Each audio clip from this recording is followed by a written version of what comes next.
Okay, today we're going to talk about buyer pre-qualifying for the buyer appointment. We're going to do a little bit of buyer trial closes. We'll play a little bit more with the RAM method that we went over a few sessions within the last few sessions. RAM method. David, do you remember what RAM is? The RAM method? I don't. Repeat, approve, and then move. There we go. Good job, buddy. Repeat, approve, move. Okay, and I can use repeating and approving and moving in really any scenario. Like for instance, right now I've had to go in for price reductions all last week, okay? I got a $50,000 price reduction, I got a $125,000 price reduction, okay? And when people are apprehensive to following my lead, they're nervous about following my lead, hey, I understand, I appreciate, I hear that you're nervous, right? Repeat, approve. It allows any conversation to open up, Nicole, because they're scared, right? They don't want to reduce the price $25,000. They don't want to accept a lower offer when it's the best offer they've seen in 6 months. Hopefully you haven't a listing that long, but transparency, right? Yeah, okay.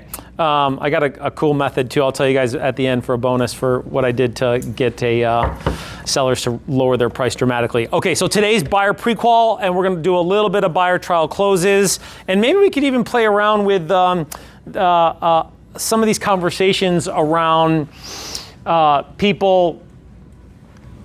These coming conversations on people being concerned about buyer representation to get to an appointment, right? Because we're not supposed to be showing properties until we have a buyer rep. False or true? Okay. All right. So maybe some conversations when people just want to have you show them a house when you're talking to them at an open house. And they go, well, hey, can you just show me that other house down the street? Or they call on a listing, or it's a what's it called? Lead desk call, and they say, hey, can you just show me a property real quick? Right? Like, how are we going to start handling those conversations? You got to bring them at the office, meet with them. Right? So maybe we play around with that a little bit at the end and brainstorm it and just have some fun with it. And because mistakes in here don't cost me anything, good lie, right? But mistakes out there cost me money. So let's start having these conversations and playing with them because they're coming, right? And we have to prepare ourselves, and we got to be prepared for what people are saying to us. Okay, so let's do some warm up first. We're just going to do trial closes on the front first, just to warm up, and then we're going to go through pre-qual. So let's practice the RAM method just to go over some stuff we've been doing before on closing for the appointment. Now remember, last week we did closing for the appointment on a seller. We're just going to practice with the buyer a little bit just to refresh our brains on using the RAM method for buyer trial closes. Trial close is for you to be able to ask a question that opens them up to the possibility or the opportunity to get to the appointment.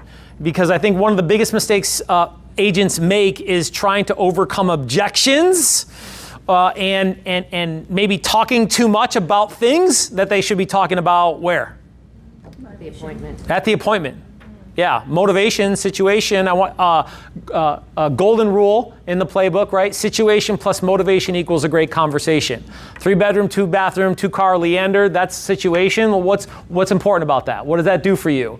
And then going even deeper into more questions around situation or motivation, which are great rapport building questions to earn some trust, because I have to do that. But I need to get to the appointment, which is where I'm going to sell. Like, well, why me? Why would you consider hiring me? Because now there may be, and this is going to be another power hour, maybe next week or the week after, on addressing them potentially having to pay commission or partial commission, or just the conversation around what all that means, because maybe they can't pay commission.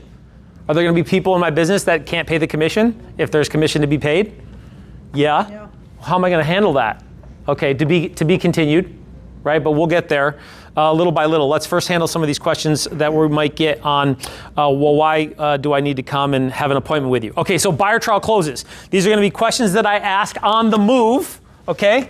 The move is a good question that I ask. I'm going to repeat, David, right? I'm going to approve, okay? And let's go, for all you experts, we're going to use because as the trigger word. okay? Now listen, because is the trigger word to empathize your approval, okay? Right? So look, I'm not sure I'm ready for an appointment right now, Dom. You're not ready for an appointment right now? Yeah. Okay, I can understand where you're coming from because a lot of people are feeling the same way as you, so I can understand your feelings towards it. Good, break script, all right?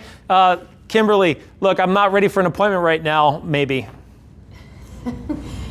You're unsure about an appointment right now, is that right? Yeah. Okay, and I can understand that because with all the new rules out there, it is very confusing to the consumer as to what we need to do to get you started in the process. Good, break script. Okay, sweet. Look, I'm going to hold off right now for an appointment to sit down with you to consider you as a buyer's agent. So you want to hold off right Yeah. now, Paul? Yeah. Definitely, I can understand you wanting to hold off with everything that's going on because the market is a little crazy with, I guess, the changes and everything. So it's understandable. Okay, break script. All right, I want you guys to hear that. The because is the trigger. Because where does because go? That's empathy, okay?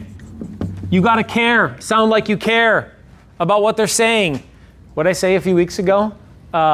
Start caring about other people's opinions. Right? Diana said in bold, this is what's it called? Mary Kay. What's Mary Kay? Mary Kay, right? Mary Kay, it's one of their things. Make people pretend there's a sign on people's forehead that says, make me feel important. Okay? Because sometimes they're saying stuff and the look on your face is saying, you're dumb. They say stuff, right? And you're like, ugh. Or they give you an objection and you're like, ugh. And it's the look on your face, it's your tonality. There's no empathy at all. You just start going into battle mode on why they should, your value or why they should do something right now and sit down with you. And you just start dumping all over them before addressing who the most important person in the conversation is, which is who? Them. That's why that's important. All right, so we're just using because as a trigger word. All right, we've been doing this in prior sessions. We're going to do it one more time to reinforce it with buyer trial closes. Then we'll go into buyer pre-qual, and then we'll jump into maybe role-playing that conversation with people being concerned about representation. Okay, so it was repeat, approve, and then we're moving where? Look, any one of those questions right there. 1, 2, 3, 4, 5, 6, 7, 8. Any one of those. Okay, so just pick one and read it. If you're super awesome and you got your own thing to say, fine. Better than me. I'm just kidding. Okay, just come up with something and that's fine. But it's got to be a question. It's got to be a question. Okay, there's your questions right there. I'm giving you a cheat sheet open book test. Okay, if you're playing, stand. If you're watching, sit. Okay, stand up if you're playing. Which I didn't get any good answer yet. So usually when we talk to people, they say we pay 2.5% interest rate. Why should I sell my home and get another home? They say, wait, so I missed that. The interest rate that I have in my home is 2.5% or 3%. Yeah. So and I pay $1,500. Yeah. Why should I sell my home? Yeah. Okay, so number one, that's a seller objection. We're doing buyers today. Okay. Number two is. To buy another one. Yeah, well, that just boils down to every other. What did I say the golden rule was on conversations today? What did I say? Mindset. No. What plus what equals a great conversation? Huh? Situation plus motivation. Situation plus motivation. So when somebody says they give me an objection, then I just need to ask more questions to find out what's going on. Because it could be a condition. We did this last week, right? A condition. I have a low interest rate, my payment's low, and they're not going to move. Okay, fine. Bye. Or maybe I put them in my database, depending on their situation or their motivation. But I got to ask more questions to find out what's going on. Okay, back on track. If you're playing, stand. If you're watching, sit. We're going to use buyer trial closes or whatever you're going to use as a question. You're going to use because as a trigger word. You heard Dominic and Sweet and Kim do that. Okay, here we go. Juliana, look, I don't know. I'm just not sure of the market right now to do something. You're not sure of the market right now? Yeah. I completely understand that because there is a lot of people who feel the same way you do. Yeah. If there is a financial advantage to buying now versus waiting, could I share that with you? I like it. I like it. I like it. Look, Gulai, I don't know if it's a good time to buy right now. I'm not sure. I might wait a little bit. So you would like to wait a little bit? Yeah. I totally understand, Paul. You want to wait a little longer. So is there a financial advantage? Because you say you would like to gonna get a great deal and get the great opportunity to buy right now. So if there's a financial advantage to buy now versus waiting, could I share with you? Okay, there we go. There we go. All right. Hey, see the D's? They just want to run through and like hurry up and get to the close, right? Empathy, feelings, Gulai, feelings, dig down deep inside. They're there. I know they are. Okay. Jen, look, maybe I'm not sure it's a good time to buy right now. Oh, I heard you say that maybe it's not a good time for me to buy right now. I really understand that because there's a lot of uncertainties in the market and maybe in your situation. But would we have a chance to sit down and talk about what your concerns are? What are your concerns at this moment? See how maybe I can help you. Come to my office. We have free coffee here. She sold Slank on the coffee, free coffee. Okay, all right, right. There's one little Slank on a pro level, right? She asked the question at the end. What kind of question did she ask? Did you hear it? No. Huh? I didn't hear it, sorry. Open or closed? Closed. Why was it closed? Yes or no? Yes or no, right? Yes or no questions can be good. Better questions are open-ended questions. So what's an open-ended question at the end there? What time do you have next week? Come to my office. Okay, there we go. That's a closing question right there, right? What are your thoughts on the market and maybe getting some information that could help you get a good deal and just take a look at your options? Okay, open, see, versus close. Close, yes or no. Open, who, what, when, where, how, why. Okay, all right. Coco Marie, look, I don't know, maybe this market, I'm not sure. I want to wait a little bit longer to see what happens with interest rates. Oh, okay. I hear that you want to see what happens with interest rates. Am I understanding that? Mm-hmm, yeah. Okay. Yeah, I can understand that, especially because, there's a lot of headlines going around and it's hard to understand, like, who to believe, and there's just, a lot of noise in the industry. Good. What if I told you that we have the most inventory that we've seen in the past 10 to 12 years, and therefore as a buyer, you have the upper hand in this industry, and therefore we'd be able to take advantage of a really amazing sales price and get you the best deal possible. I like it. I like it. That's good. What if? Remember what if last week? We did was it last week? Yeah, we did what ifs last week. What if? Or, remember the option? Or, hey, maybe you're going to hold off right now. I could totally appreciate that. Or, what if there was an opportunity to get a great deal right now? Because sometimes you guys are like, you negatively reinforce. You ever catch yourself doing that, right? You're like, oh, you're not going to do anything right now? Oh, okay. I mean, just hypnotize them right into saying no, right? Or look, we don't want to convince people to do things. Absolutely not. You don't want to do that. But you do want to open up possibilities and opportunities in regards to what's happening with the market, to explore that, to see if they're open to that. If they're not open to that, cool, I got what I want, the truth, right? But if they are, maybe they just need a little help having a conversation. Bold law, remember the bold law that correlates to that? Anybody? Bold law? Bold law? Around the conversations you have with People grow into the conversations you create around them. Took me a couple times to get that one. Okay. All right, here we go. Kimberly, look, I don't know, maybe this market, I'm holding off a little bit to see what happens with buying. You're just going to hold off for a little bit? Yeah. Okay, and I can understand that because school is starting and gosh, they've already put the Halloween decorations out already. So it's the holidays, right? Exactly, yeah. We're all really busy. I totally get that. What if there was a way to save thousands of dollars when you buy? Are you open-minded to that? Yeah, I like it. I like it. Good stuff. Okay, sweet. Look, I don't know, this market buying, it just seems a little crazy. Maybe I'm waiting. So I hear that you want to wait a little while, right, Paul? Yeah. Yeah, and I can understand that because I know the market, people are a little hesitant with what's happening right now. There's a lot going on. Now let me ask you, if we were to find you the perfect home and there was a financial advantage for you to buy now, would you consider it? Yes, I love it. I love it. That's a real question to use, right? Hey, what if it was the perfect home and there was a financial advantage? I mean, would you consider it?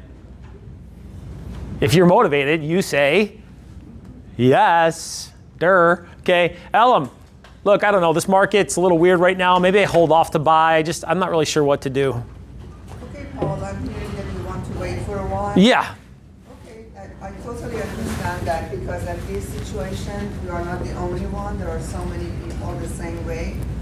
When we meet, would you like information about off-market properties as well? Okay, I like it. I'll take it, right? Open or closed question at the end there. Did you hear it?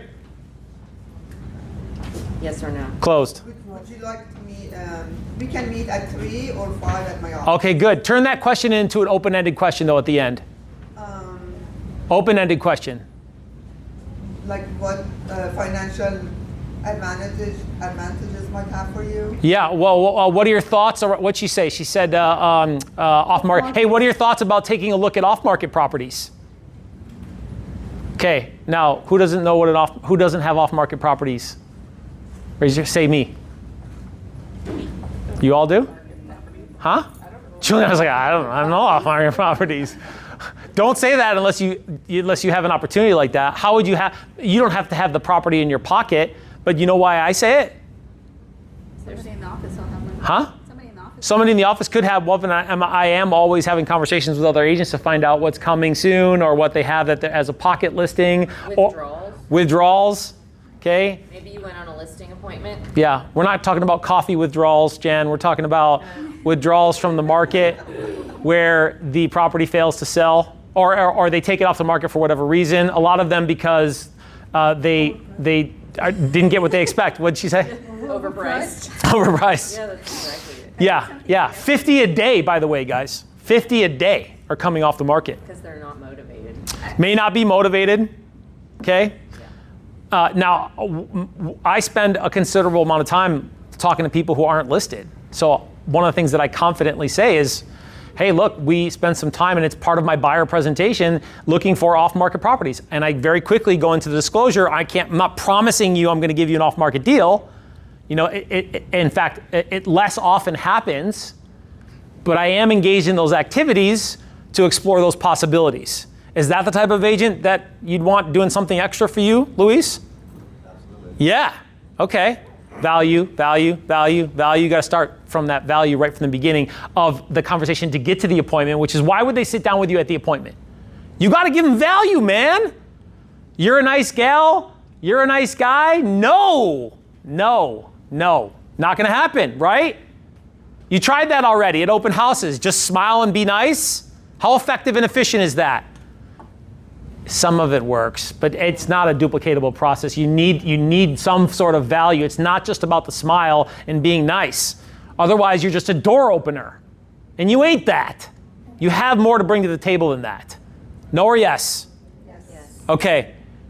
We good? Oh, I have a question. Go ahead, Jan.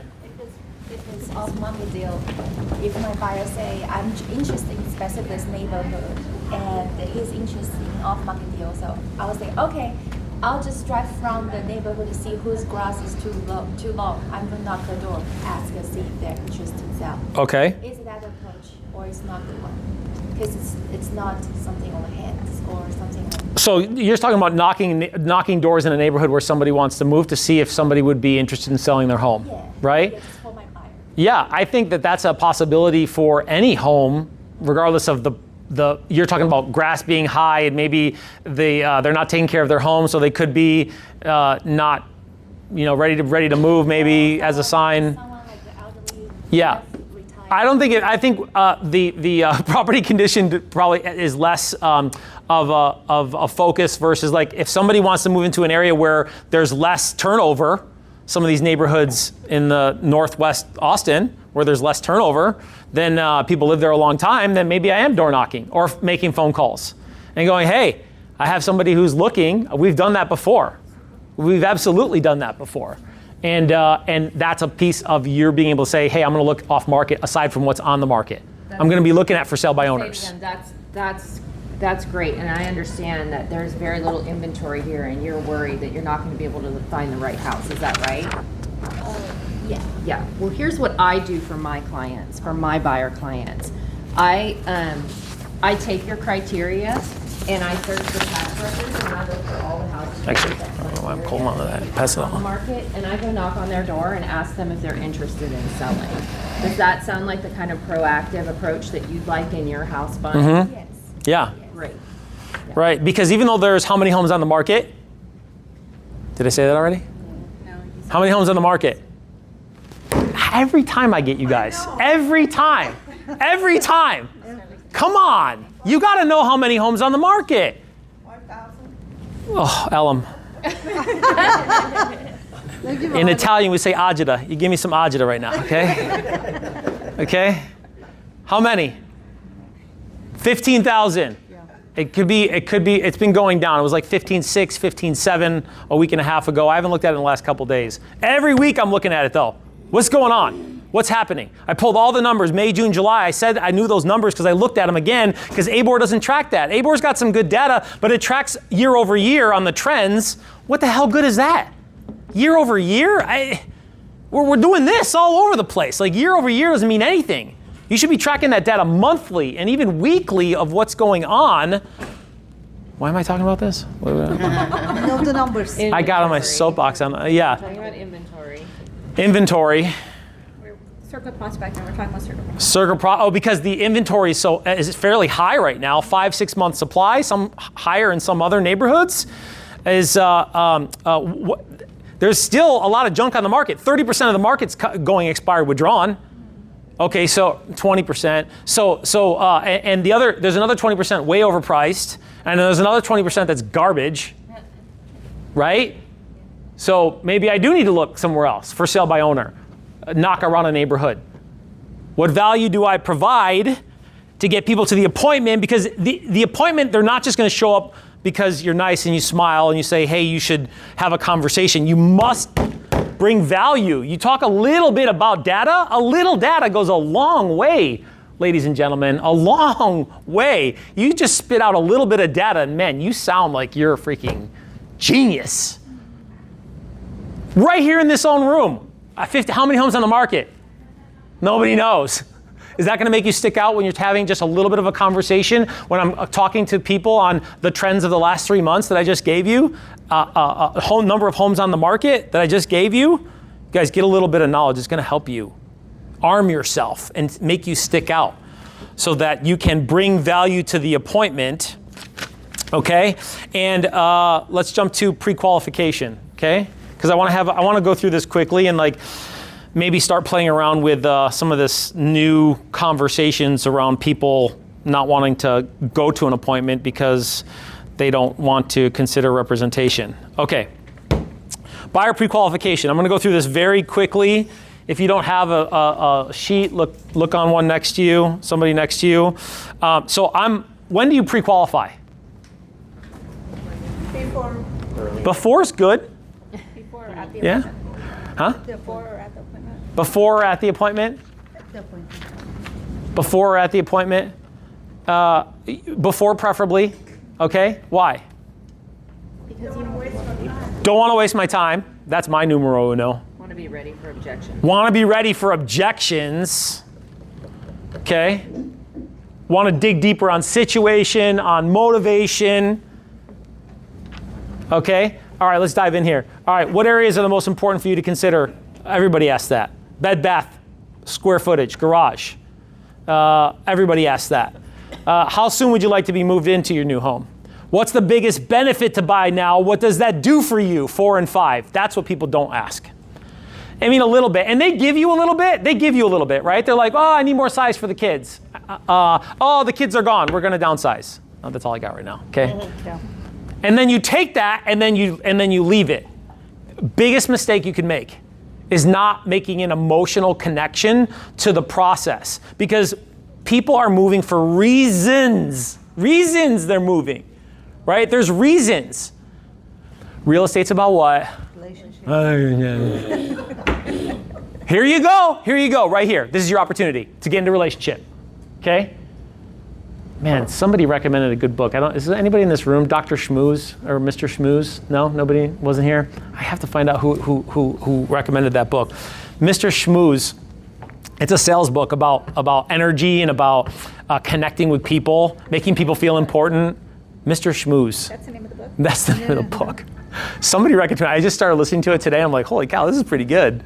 On connecting with people, making them feel important. What's the biggest benefit to buy now? What does that do for you, right? So real quick, we'll do it again.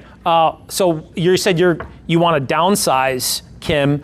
That's awesome. You know, you're at that point where the kids they're out on their own, and you know it's just you and your husband now. So what's the biggest benefit to downsize? Well, I don't want to go up and down the stairs anymore if I don't have to. Ouch. Yeah, for sure. I mean, probably at some point everyone needs to get to a one-story just for comfort's sake at least. And so going from a two-story to one-story is sounds like you guys are right in the mix of making that decision. So what does that do for you exactly? Now break script. Hold on. See right there too, people are going to give up. They're like, oh, okay, yeah. But you want to get into that conversation, to get to the emotional connection of not agent, prospect, like Paul Gulai. Hand on shoulder, not at the appointment. Not in front of the husband. Not in front of the husband. Are you with me though, right? You with me? Like that emotional connection where we're there together now and we're talking about something that's emotional. Okay, what's that do for you from going from a two-story to a one-story, Kim? Well, I had a knee replacement surgery recently, and Wow. I can't do it anymore. How long ago was that? Like a month ago. A month ago. Well, you were walking around pretty good here. I mean, has it been a speedy recovery? I mean, Yeah, I did what the doctor told me to do. okay. I hear you on that. I've seen people in my own family not take medical advice. So that seems like that's a pretty serious thing for you, and that, I mean, you not having to go up and down that stairs, I mean, you got to be pretty excited about that, not having to navigate all that, or how do you feel about that? Yeah, I mean that's where my kids' rooms were, and I don't need them anymore because they're off at college. Right. Okay. Break script. Not bad for getting to an emotional place, but I mean that's not a super emotional thing. But I am in now at the beyond the surface level of like, okay, what's the problem? Two-story to one-story. My kids' rooms, and I had surgery, and I'm recovering, and I'm doing better. Okay, I'm inching closer here to like human beings interacting. Biggest problem for D's, right? Hey, Juliana earlier, she was like 30 seconds ago, she's looking at her, she's like, right? Because we blow past those conversations to just process. And when you're processing, everybody feels processed, man. You feel it. You feel when you're being sold, right? Telemarketers, 99% of them, but the biggest opportunity is to connect with people and talk to people, but they're just processing versus like exploring. Rule number one, get to know the people. Luis was on my acquisition team that I just moved from, okay? That's rule number one. I had it on a big piece of paper in 2 rooms. And I'm always every day, right? Every day, multiple times a day. What's rule number one? Rule number one. Get to know the people. Get to know the people. And a lot of this fundamental stuff, like we talk about like multiple times, and it's like we still forget it. Right? We still forget it. And it's that sharpening of the sword. The Olympics are going on right now, right? All that practice that they do of the same over and over and over and over again. And what's the opportunity? $10,000. What's the opportunity? $20,000. What's the opportunity? $30,000. This is big boy, big girl money here. This is the hard stuff right here. Being in relationship and connecting with people. What's the biggest benefit for you, Mary Ellen? No. Mary Lynn. You have a Mary Ellen girl. Okay. No, I know. Mary Lynn. Got it. Mary Lynn. All right. What's the biggest benefit? What does that do for you? Digging into those 2 questions. I had to spend just a second here because this is a big one. Okay. Are you working with any other agents right now? Hey, if I could share an aggressive plan to find your home you're looking for, would you consider hiring me to help you? For some of you S's and I's, or especially S's, right? Okay, then reword that, right? Hey, if I could share a plan to help find the perfect home for you, I mean, would you be open to having a conversation with me? Look, it's not about the verbatim. It's about the concepts and the ideas. Get with it. Because we have to be more efficient in this market, because this will be a skill-based market. There are people who are going to leave the business, who've already left this year. There are going to be people where they're going to do significantly less deals this year. Some of you guys are like, yeah, that's me right now. Okay? And still 3,000 sides going to sell. 2,500. We get down to 2,000. That's pretty low. That's like January numbers. 1,800 homes sold. It was 1,900 homes sold in January. Okay? Still 3,600 sides. Still 3,600 sides. 50% of realtors in the A board did 0 deals in the last 12 months. Somebody's doing it. Somebody's doing it. Okay, as far as budget, what we're going to pay cash, financing, have you talked to lender for get pre-qualified? How much have you been pre-qualified for? Were you already saved up for your own down payment, or were you working towards that? That's my question to say, hey, are you broke? Some of them are. And then talk a little bit about some of the money that's up front, home inspection, potentially survey, earnest money deposit. For goodness sake, I was talking to an expired the other day, just paid her house off cash, right? And I asked anyways, right? Hey, you were aware though that there's earnest money deposit, 1%, blah, blah, blah. She's like, no, I don't have that money. She's got $400,000 in her house, but she doesn't have $3,000 in the bank. Can't get around earnest money deposit, right? Can't do nothing about that. Is there? No. No? Kim's looking around. I'm like, did I miss something? Thinking. Lower amount. You got to come with earnest money deposit. Okay. How much were you looking to put down? Who else is going to be on the loan with you? It's very important they're at the appointment with us, so everyone's questions are answered at the same time. Does that make sense? I get the tie down, because it happens fair amount of time. Right, don't worry about it. My wife's, she's good. I'm the decision maker, or vice versa, right? Bullshit. It is bullshit. Sorry. Bullshit. It is. I made an exception a week ago. Who was it? Daryl? It was Daryl, right? Yeah. I made an exception and I went and did it because the dude was moving at lightning speed. I mean, I talked to him one week. He's like, all right, yeah, we're going to get something going, buy, sell. And then I call him the next week. He's like, yeah, I went into contract in a new home. I'm like, Daryl, what happened? It was a week ago. We vetted him pretty good. Yeah. It's just one of those guys that was just moving, and I'm like, okay, when can we meet? And he's like, because he still has to sell. And he's like, Monday, but my wife's not going to be here. I'm like, I'm coming over. I'm like, I had to go get in front of him. Okay, that's an exception. There's exceptions, right? There's exceptions to your business, but there should be standards so that there are exceptions, because if you don't have standards, you compromise your standards, you compromise your income. What standards do you have? Both people need to be there. Okay, they need to be there, because also with first-time home buyers, hey, is there anyone that you rely on for advice? Oh, yeah. Like, are your parents involved? Love it. Grandparents? Yeah. Do you have a boyfriend or something that's got his business in your business? Yeah. Or somebody that's helping you with the down payment. Yeah. Yeah. This was a question I feel like was on another script, but are there any other decision makers involved? Is there anyone else involved in the transaction that would be giving you advice or would be part of the investment in some way financially? Some people who are young, but I think even beyond first-time home buyers is not just young, right? Is just asking that question, because there are elements of people incorporating other people or other money that you should be aware of. So number 9, maybe expand that and you go a little bit deeper there. Okay, when we meet, more information, how we can provide, when we meet, would you like more information, how we can provide off-market properties? There's a little zinger for extra value that I use. What happens if you don't move? Not a lot of people ask that question.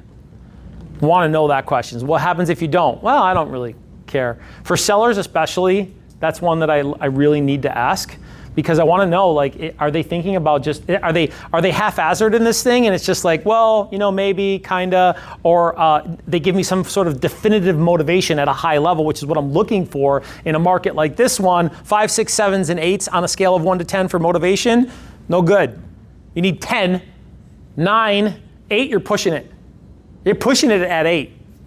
8, you could be spending some time doing nothing, making no money, because time is money for us. We don't get paid by the hour. Okay? So you want to be careful who you're spending your time with. Man, nothing defeats agents more, Juliana, than working with unmotivated, unqualified prospects. Nothing defeats agents more. And you know what happens even before going on unqualified presentations? Quickest way out of the business right here. Quickest way out of the business. Now, a lot of people don't even pre-qualify. For some magical way, they've made it into past year 3 in the business, and they still ain't pre-qualifying, Slank. So this alone did some stuff for me as far as check situation, check motivation, see if there's any objections, establish some professionalism, make them feel like they're heard, and what they're saying is important. And then when I get to the presentation, I go through it one more time, just quickly, to make sure that we're on the same page. Okay, so I'm going to send them I'm going to look forward to seeing you on date time. Appreciate the opportunity during your business. Confirm email. I'm going to send you a marketing piece. Who has a pre-marketing piece that they send before they go on buyer appointments, let alone seller appointments? Anybody have a pre for buyers? I have a buyer map. Buyer map, okay. You should be sending them something. It sets you apart, right? It sets you apart. It helps set expectations. Maybe it's FAQs, right? Commonly asked questions.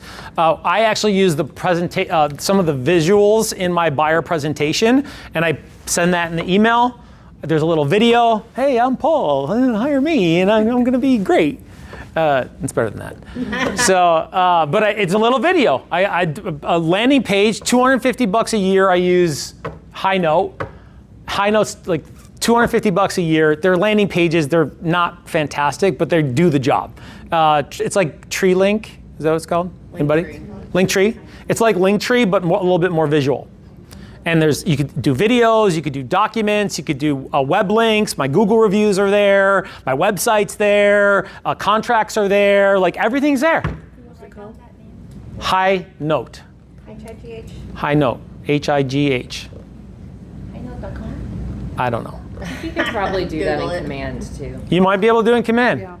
If you can do it in command for free, do it. They have Yeah. a buyer presentation. I sometimes send it to them. Yeah. At least you can read it if somebody wants to read it. You should send something, okay? The video with all the other stuff on it, it looks good. It sets me apart. I even embed the video on the email, so it looks good. And they're like, okay, this person has their stuff together. What's going to set you apart? That's a relatively easy thing to do. It just takes some time. Spend some time. Put it together. I do the same thing for sellers. Okay? Okay, questions, comments, concerns, and then let's move to this other conversation. Maybe do a quick... I did have a comment for you on your gift, on your earnest money deposit. It can be a gift. Earnest money deposit could be a gift. Okay. So she gets me to give her the deposit. Sweet would know that because you got lending experience, so. And the rest of her down payment could be at closing when she sells. Okay. Could be a gift. Okay, good. All right, so questions, comments, concerns? No? Good. I got a thought. So I just realized not everybody is my client. Because as an right, I used to be very please people, and if I got any rejection, I feel fearful. But gradually, I think I dropped a lot of fears down, and I think every conversation, appointment, I'll just try my best. But I realize people have choices, and I respect choices. And if I stay cool and calm inside, it's actually make people feel better talking with me. Yeah. And I just feel like I don't want to put too much pressure on my own heart and shoulder. It's okay, not everyone is my client, but if someone is my client, I'm going to take care of her. Yeah. Very much. Yeah, when you can come from a position of giving and just giving and just giving and just giving and just giving and coming from contribution, then that energy is real, right? That energy is contagious, and then the people who are motivated begin to align with that and open up to that, and you start having better conversations. You don't have to sell. You know, you're creating just better conversations to get to know the people. That's it, man. Get to know the people.